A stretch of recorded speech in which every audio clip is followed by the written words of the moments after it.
How you doing, guys? Welcome back to Gim's Mods. Nothing here on the table, as you can see. That's because it's on the floor and it's a big one. Let me grab it.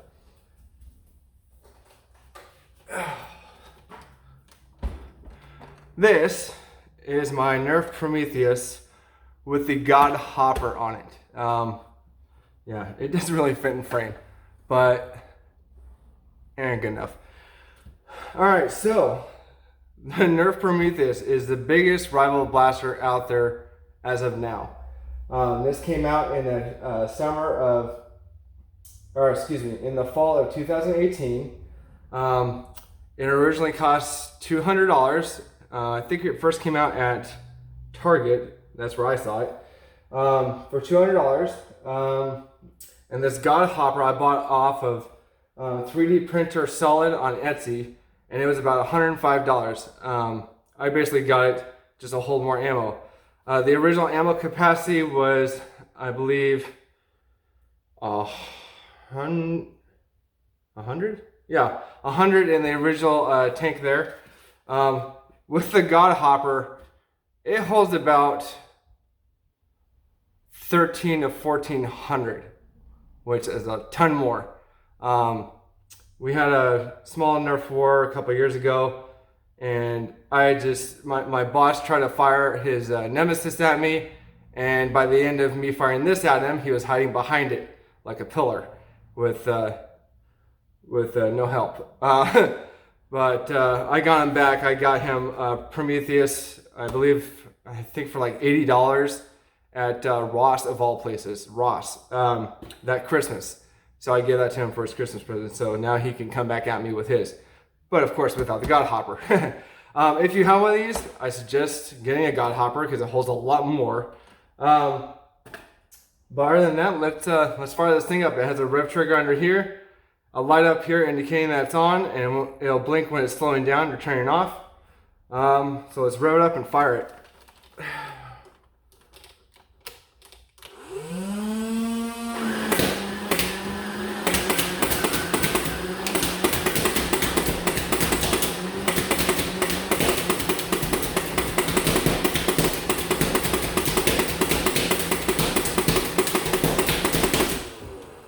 Alright, I think I need to charge the battery just a smidge.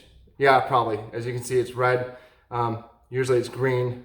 So yeah, it hasn't been fired in a while. So as you can hear, it had a little bit of a hang up. That's just because I haven't charged it in a while, I think ever. So yeah, I do need to charge it. This will go off in a second. But it advertises it shoots 8 rounds per second.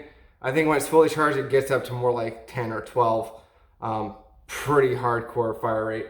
So yeah, guys, this is my Prometheus God Hopper.